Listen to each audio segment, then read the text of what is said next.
तो दोस्तों आज हम फिर से आपके लिए लेकर आए हैं देश दुनिया की तमाम ताज़ा बड़ी खबरें। सबसे पहली बड़ी खबर में आपको बताएंगे कि सीमा हैदर और बच्चों को लेने के लिए पाकिस्तान से भारत आ रहा है गुलाम हैदर। कहा मेरी पत्नी और बच्चों को पाकिस्तान के खिलाफ सिखाई जा रही गद्दारी, सचिन मीना से लूंगा बदला, सुप्रीम कोर्ट के वकील भी। गुलाम हैदर ने कर ली है तैयार, सीमा हैदर वापस जाएगी पाकिस्तान। वहीं आपको बताएंगे दोस्तों की बीजेपी कांग्रेस के बीच गठबंधन को लेकर ओवैसी ने किया ऐलान। कहा लोकसभा चुनाव में कांग्रेस से करूंगा गठबंधन और केंद्र में बनवाऊंगा कांग्रेस की सरकार। वहीं आपको बताएंगे दोस्तों कि उत्तर प्रदेश को बर्बाद करने के लिए पाकिस्तान ने फिर छोड़ा तीर। 14 हुरे और सीमा हैदर फेल हुई तो समुद्र के रास्ते भेज दिया सफेद जहर। वहीं आपको बताएंगे दोस्तों कि फ्रांस ने इस्लाम के खिलाफ लिया एक और फैसला। फ्रांस में बुर्के के बाद मुस्लिम छात्राओं के अबाया पहनने पर लगाया प्रतिबंध, नाराज हुए मुस्लिम देश। वहीं आपको बताएंगे दोस्तों कि यूपी में रक्षाबंधन पर बहनों के लिए 2 दिन फ्री रहेगी बस, 14 जिलों में मिलेगी सुविधा, योगी सरकार ने किया ऐलान। वहीं आपको बताएंगे दोस्तों कि संभल में कांवड़ियों की पुलिस से जमकर नोकझोंक, 4 घंटे तक लगा रहा जाम, सिपाही पर राइफल तानने का आरोप। तो दोस्तों सभी खबरों को आपको एक एक कर बताने वाले हैं, वीडियो को लाइक कर चैनल को सब्सक्राइब कर दें। इसी बीच पर तो दोस्तों अगली खबर की ओर तो सीमा हैदर को लेने के लिए भारत आ रहा है गुलाम हैदर। कहा मेरे बच्चों और पत्नी को सिखाई जा रही है पाकिस्तान से गद्दारी।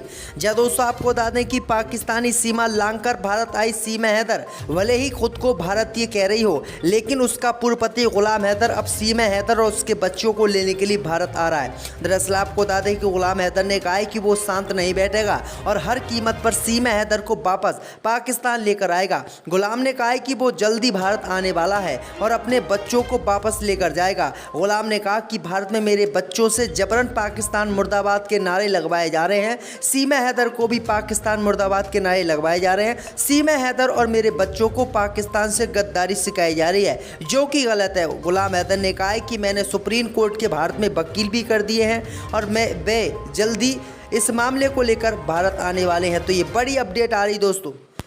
इसी बीच पर तो दोस्तों अगली खबर की ओर तो लोकसभा चुनाव में असदुद्दीन ओवैसी कांग्रेस पार्टी से करेंगे गठबंधन।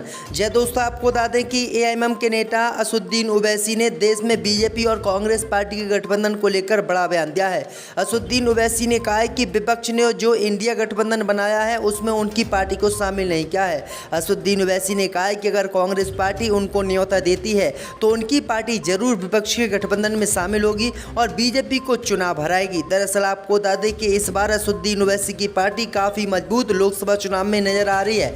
असदुद्दीन ओवैसी की पार्टी लगभग 6 से 7 सीटें लोकसभा की इस बार भारत में जीत सकती हैं, जो कि सबसे बड़ा नंबर है। 4 सीट लगभग तेलंगाना में असदुद्दीन ओवैसी की पार्टी जीत सकती है। तो ये बड़ी अपडेट आ रही दोस्तों। इसी बीच पर तो दोस्तों अगली खबर की ओर तो इस्लाम के खिलाफ फ्रांस ने लिया एक और फैसला। फ्रांस में बुर्के के बाद अब मुस्लिम छात्राओं के अबाया पहनने पर लगाया प्रतिबंध।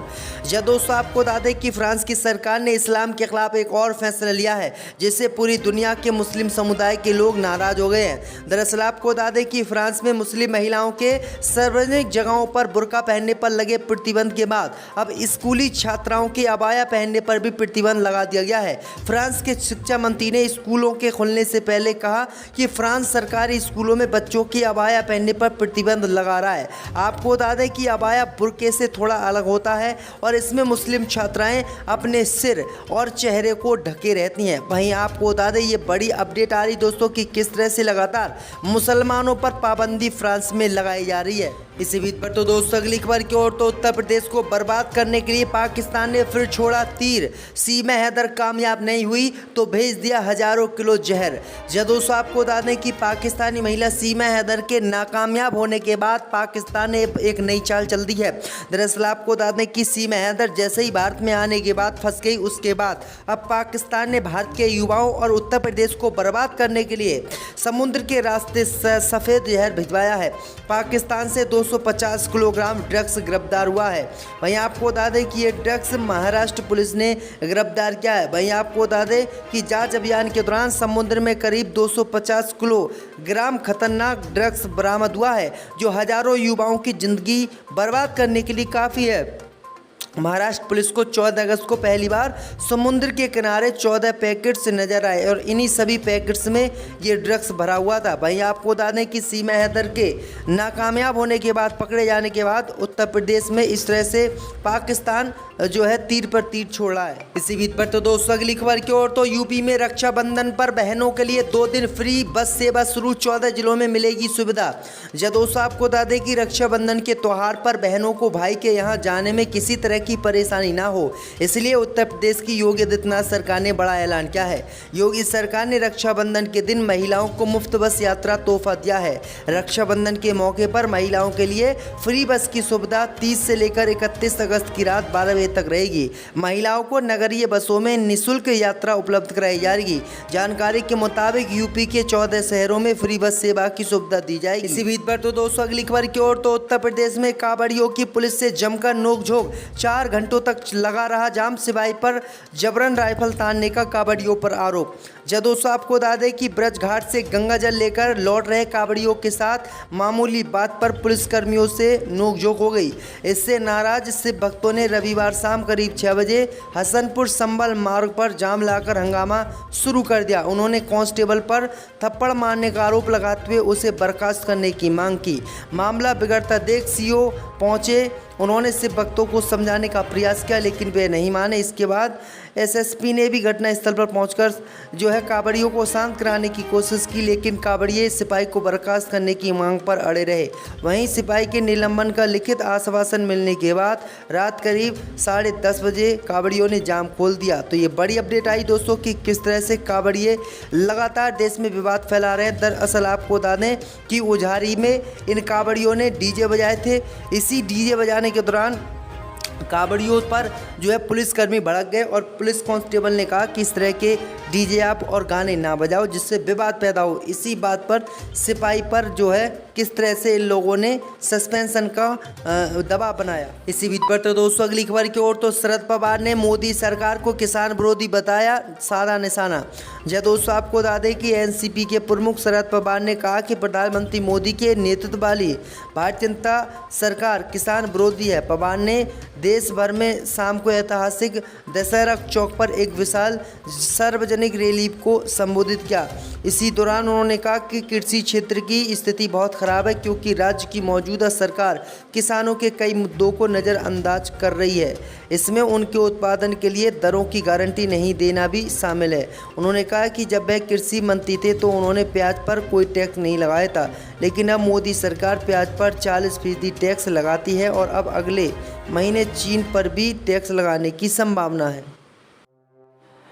दिल्ली में आज हुए लोकसभा चुनाव तो हारेगी बीजेपी, जीतेगा कांग्रेस आपका गठबंधन। जय दोस्तों आपको बता दें कि दिल्ली लोकसभा चुनाव का आज सीएनएक्स ने सर्वे जारी किया है। सीएनएक्स सर्वे ने बीजेपी की चिंता बढ़ा दी है क्योंकि जो सर्वे जारी किया गया है उसमें बीजेपी बुरी तरह से हार रही है और कांग्रेस आपका गठबंधन जीत रहा है। दरअसल आपको बता दें कि दिल्ली में लोकसभा की 7 सीटें हैं। इस बीच खबर सामने निकल कर आई दोस्तों कि दिल्ली में आम आदमी पार्टी और कांग्रेस पार्टी साथ में आती है तो बीजेपी का यहाँ पर सुपड़ा साफ हो रहा है। दरअसल आपको बता दें कि 7 में से 6 सीटें कांग्रेस और आपका गठबंधन जीत रहा है, जबकि 1 सीट मात्र बीजेपी को मिल रही है।